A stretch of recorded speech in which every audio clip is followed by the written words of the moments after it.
Standing in my late uncle's dusty shop, my cousins laughed. "Enjoy your inheritance of junk. We got the mansion and money." I smiled and said thank you. That night, while cleaning his office, I found a strange key and a note. What I discovered behind the old bookshelf made my heart stop. The ancient brass bell above the door chimed one last time as my cousins strode out of Harrison's Antiquities and Curiosities, their laughter echoing off the cramped shelves of what was now my inheritance. I stood alone in the dimly lit shop, surrounded by what they called worthless junk, my Uncle Theodore's lifetime collection of antiques and artifacts. "Have fun with your pile of dust, Sophie." Jennifer's voice carried through the door. "While you're cleaning, we'll be renovating the mansion." I ran my fingers along a nearby mahogany display case, leaving trails in the dust. At 32, I was the black sheep of the Harrison family. The one who'd chosen to study archaeology instead of business, who'd spent years on digs while my cousins climbed corporate ladders. Now Uncle Theo's death had brought us all back to Boston and his will had shocked everyone. "To my beloved niece, Sophie Harrison, I leave my antique shop and all its contents the lawyer had read yesterday while my aunts and cousins sat in stunned silence. To Jennifer and Michael Harrison, I leave the family mansion and its grounds along with my liquid assets." The monetary difference was staggering. The mansion alone was worth millions, not counting Uncle Theo's substantial bank accounts. The shop? It had been struggling for years, barely breaking even. My cousins thought Uncle Theo was punishing me with this gift, but they didn't know Uncle Theo like I did. I remembered the summer afternoons I'd spent here as a child listening to Uncle Theo's stories about each artifact. He taught me to see beyond the surface, to understand that value wasn't always measured in dollars and cents. "Every object has a story," he'd say, his eyes twinkling behind wire-rimmed glasses. "You just have to know how to read it." Now standing in the fading afternoon light, I could almost hear his voice among the shadowed shelves. The shop was exactly as he'd left it, a maze of display cases and wooden cabinets filled with everything from Victorian silverware to ancient Egyptian scarabs, reproductions, of course, or so we'd always thought. I made my way to his office at the back of the shop, navigating the narrow aisles with practiced ease. The small room was a testament to organized chaos, books stacked in precarious towers, maps covering every inch of wall space, and his beloved roll-top desk dominating the corner. That's when I noticed something odd. The ancient Persian rug, the one Uncle Theo had always said was his most valuable possession, was slightly askew. In 20 years of visiting this office, I'd never seen that rug out of place. Uncle Theo had been almost obsessive about its positioning. Kneeling down, I rolled back the heavy fabric. There, carved into the wooden floorboard, was a small symbol, a circle within a square, exactly like the pendant Uncle Theo had always worn, the one that had mysteriously disappeared after his death. My heart began to race. Uncle Theo had been more than just an antique dealer. He'd been a scholar, a collector of mysteries, and I'd always suspected something more. His stories had often hinted at secret societies and hidden treasures, tales I dismissed as flights of fancy. But now, I ran my fingers over the carved symbol, remembering something he told me years ago. "Sometimes, Sophie, the greatest treasures are hidden in plain sight. You just need the right key to see them." The key, the strange brass key he'd left me in his will, along with a cryptic note I hadn't yet opened. I'd assumed it was to the shop's front door, but now I pulled both items from my bag, the ornate key with its unusual teeth, and the sealed envelope with my name written in Uncle Theo's elegant hand. The paper was thick, expensive, with that same circle and square symbol watermarked in the corner. My hands trembled slightly as I broke the seal and unfolded the letter. "My dearest Sophie, if you're reading this, then two things have happened. I've left this world for the next great adventure, and you found the mark beneath the Persian rug. I always knew you would. You have the gift, the ability to see what others miss. What I'm about to tell you must remain secret. Your cousins, your aunts, the entire family, they cannot know. Not yet. The shop isn't just a shop, Sophie. It's a gateway, a repository of secrets that go back centuries. The Antiquarian Guild has protected these secrets for generations, and now that responsibility passes to you. But beware, there are those who would kill for what lies hidden here. Trust no one until you've seen the truth for yourself. Use the key, follow the signs, and remember what I taught you about reading the stories in objects. The first step is behind my bookshelf, the one with the treatise on Mediterranean pottery. The key will fit a lock you cannot see until you know where to look.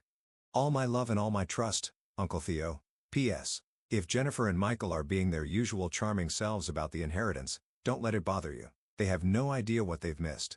I read the letter 3 times, my mind spinning. The Antiquarian Guild, hidden secrets. It sounded impossible, like something from a movie, but Uncle Theo had never been one for practical jokes in that symbol. Standing up, I moved to the bookshelf he'd mentioned. It looked ordinary enough, old volumes on pottery, archaeology, and art history. But when I ran my fingers along the edges, I felt something. A slight irregularity in the wooden frame right at eye level. Looking closer, I noticed tiny marks carved into the wood so faint they were nearly invisible. They formed a pattern similar to the one on the floor, but more complex. In the center was a small depression that looked like my hands shaking. I inserted the brass key.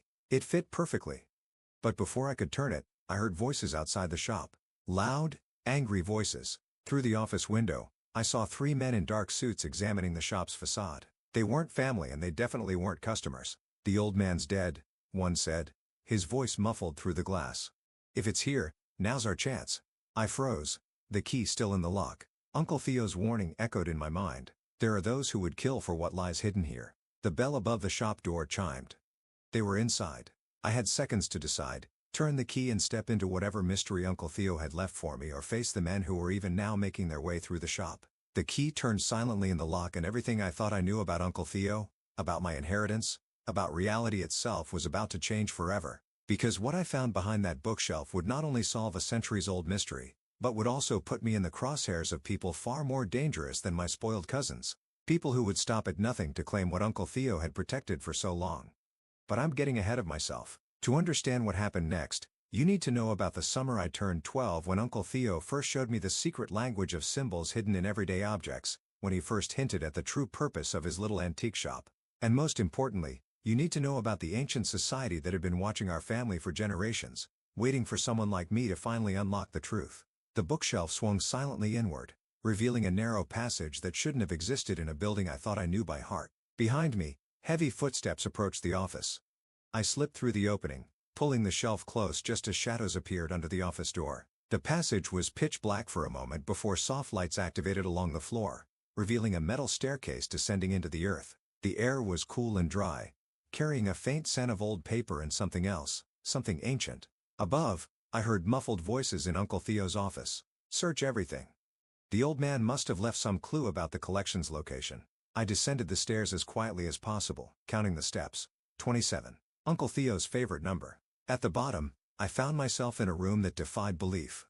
It was vast, far larger than the shop's foundation should have allowed. Climate-controlled glass cases lined the walls filled with artifacts that made my archaeological training scream in disbelief. These weren't the reproductions we displayed upstairs. These were real. A perfectly preserved Greek amphora from the 5th century BCE. A complete set of samurai armor that predated the Kamakura period, Celtic torques that still gleamed with their original gold. And in the center of the room, a massive wooden table covered in maps, documents, and a state-of-the-art computer system that hummed quietly. "Oh, Uncle Theo," I whispered, "what were you really doing all these years?"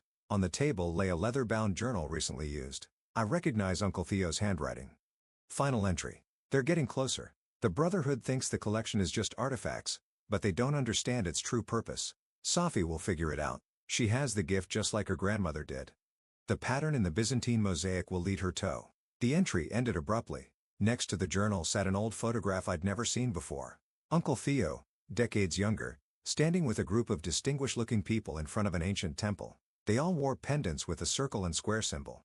A loud crash echoed from upstairs. They were tearing the office apart. I quickly scanned the room looking for anything that might explain what I stumbled into. My eyes landed on a Byzantine mosaic fragment mounted on the wall, the one mentioned in Uncle Theo's final entry. Unlike the other artifacts, this piece seemed wrong somehow. The pattern didn't follow traditional Byzantine designs. Drawing on my training, I studied the mosaic's geometry. The tiles formed repeating patterns that seemed random at first, but as I looked closer, I realized they were a code. Numbers and letters hidden in plain sight using an ancient cipher system I studied during my doctorate. When translated, they read, "The collection guards the gate guards the truth. In unity lies the key to both." Below the mosaic sat an ancient wooden chest, its surface carved with the same circle and square symbol. Unlike everything else in the room, this chest had gathered dust as if Uncle Theo had wanted it to appear unremarkable. My hands trembled as I opened it. Inside lay hundreds of letters, documents, and photographs dating back centuries. Each bore the symbol of what I now realized must be the Antiquarian Guild. As I read through them, an incredible story emerged. The Guild wasn't just a society of collectors. They were guardians protecting artifacts that proved an alternative history of human civilization, Evidence of advanced ancient knowledge that could revolutionize our understanding of the past and possibly threaten the foundations of modern power structures. A sealed envelope addressed to me sat at the bottom of the chest. Inside was a USB drive and another note from Uncle Theo. Suffy, if you're reading this, you found the true inheritance. The collection isn't just artifacts. It's proof. Proof that human civilization is far older and more advanced than we've been led to believe. Proof that certain technologies and knowledge have been rediscovered and lost multiple times throughout history. The Brotherhood of the New Dawn wants to use these artifacts to control this knowledge to maintain their power over history itself. The Guild has fought them for centuries, preserving the truth until humanity is ready for it. Your cousins got the mansion because that's what they value, material wealth. But you, my dear, have inherited something far more precious, the truth and the responsibility to protect it. The USB drive contains everything you need: accounts, contacts, security protocols. The Guild will reach out once you've processed this information. Trust them, but verify everything. Remember what I taught you about questioning even the most basic assumptions. Your grandmother was one of our greatest members before she disappeared. Now you know why I spent so much time training you, preparing you for this moment. The gift runs in our blood, the ability to see patterns others miss, to read the stories hidden in ancient things. I'm sorry I couldn't tell you this in person. If you're reading this, it means the Brotherhood finally caught up with me, but they don't know about you. Use that advantage wisely. All my love, Uncle Theo. Yes. Check the inventory list carefully. Some of our most important pieces are disguised as worthless reproductions in the shop above, right under their noses, just where they'd never think to look. Footsteps on the metal stairs interrupted my reading, but these were different from the heavy tread of the men searching upstairs. These steps were deliberate, confident. Miss Harrison, a woman's voice called softly. I'm Diana Chin, Guild Security. We need to move quickly. The Brotherhood's team upstairs just called for backup. I turned to find an elegant Asian woman in her 50s, dressed like a museum curator, but moving like someone with military training. She wore the Guild's pendant openly now. How did you? I began. Your uncle activated the Guild's protocols the day before he died. We've been watching, waiting to see if you'd find your way down here. She gestured to the chest. Do you understand what you've inherited? I'm starting to. I replied, thinking of all the times Uncle Theo had tested me, trained me without my knowing it. It's not just artifacts, is it? It's responsibility, knowledge, and power. Diana added gravely, power that some would kill to control. The Brotherhood thinks these artifacts are the treasure, but your uncle understood the real value is in the knowledge they represent. Knowledge that could change everything or destroy everything in the wrong hands. More footsteps above. Angry voices. They're pulling up the floorboards, Diana said tensely. We have about 3 minutes before they find the entrance. We need to move the critical pieces now. Are you ready to accept your inheritance, Miss Harrison? Really accept it? I looked around the room at the artifacts that rewrote history, at Uncle Theo's lifetime of work, at the responsibility he prepared me for without my knowing it. I thought of my cousins up in their mansion, counting their money, having no idea of the real treasure they'd missed. Yes, I said firmly. Where do we start? The next hour was a blur of activity as Diana's team evacuated key pieces through a secondary tunnel I'd never known existed. I memorized security protocols, passwords, and contact procedures. The Brotherhood found the entrance eventually, but by then, we'd vanish with the most important items, leaving them with a room full of convincing duplicates. Hours later, in a secure Guild facility, Diana finished briefing me on my new reality. Your uncle was one of our best, she said. He identified you as his successor years ago, but we had to be sure. Finding your way down there, decoding the mosaic, that was your final test. And if I failed, the Brotherhood would have found an empty room and you would have inherited exactly what they think you did. A struggling antique shop. She smiled. But you didn't fail. Welcome to the Guild, Miss Harrison. That was 6 months ago. The shop still stands, still selling reproductions to unsuspecting customers. My cousins still laugh about my worthless inheritance at family gatherings. Let them laugh because now I know the truth about Uncle Theo, about our family's legacy, about history itself. Every day, I learn more from the collection, unlocking secrets hidden in plain sight. The Brotherhood is still searching, of course, they always will be, but they're looking in the wrong places just as they always have. Because the real treasures aren't in secret rooms or hidden vaults, they're scattered throughout the shop above, disguised as worthless trinkets, telling their stories to anyone who knows how to read them.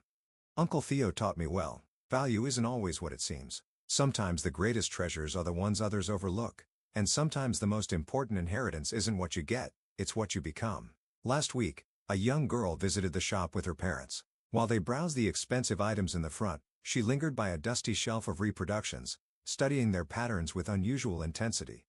I watched her trace the hidden symbols none of her family could see, and I smiled. Uncle Theo would have liked her. In a few years, once she's ready, I'll start teaching her what he taught me because that's the real purpose of the collection. Not just to preserve knowledge, but to pass it on to those who can understand its true value. After all, every object has a story. You just have to know how to read it. And some stories are worth more than all the mansions in the world.